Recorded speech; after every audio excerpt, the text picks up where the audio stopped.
Hello పిల్లలు, ఈరోజు పద్యం. తప్పులెన్నువారు తండోపతండంబు లుర్విజనులకెల్ల నుండు తప్పు. తప్పులెన్నువారు తమ తప్పులెరుగరు విశ్వదాభిరామ వినురవేమా. మరొకసారి వినండి.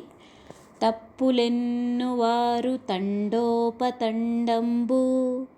లుర్విజనులకెల్ల నుండు తప్పు. తప్పులెన్నువారు తమ తప్పులెరుగరు విశ్వదాభిరామ వినురవేమా. వేమన మనకి చెప్తున్నాడనమాట. తప్పులెన్నువారు తండోపతండంబు అంటే నువ్వు ఈ తప్పు చేసావు, ఆ తప్పు చేసావు అని ఎంచేవాళ్ళు. తండోపతండము అంటే ఎక్కువ మంది, కోకొల్లలన్నమాట. ఉర్విజనులకెల్ల నుండు తప్పు.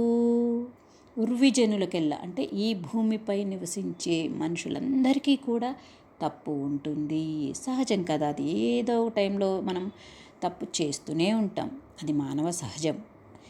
తప్పులెన్నువారు తమ తప్పులెరుగరు. ఇలా తప్పులు ఎంచేవాళ్ళు అంటే నువ్వు వచ్చేసావు, ఇచ్చేసావు అని ఎంచేవాళ్ళు వారి తప్పు గురించి వారు తెలుసుకోరు. ఎప్పుడు ఎదుటివారి గురించి చెప్పడమే కానీ నీ తప్పు అని వాళ్ళు ఏం తప్పు చేస్తున్నారో వాళ్ళు తెలుసుకోలేరు. అది తప్పు కదా. మన తప్పు మనం తెలుసుకొని మళ్ళీ ఆ తప్పు చేయకుండా ఉంటేనే మనం జీవితంలో పైకి ఎదగగలం అని చెప్పడమే ఈ పద్యం యొక్క ఉద్దేశ్యం అన్నమాట.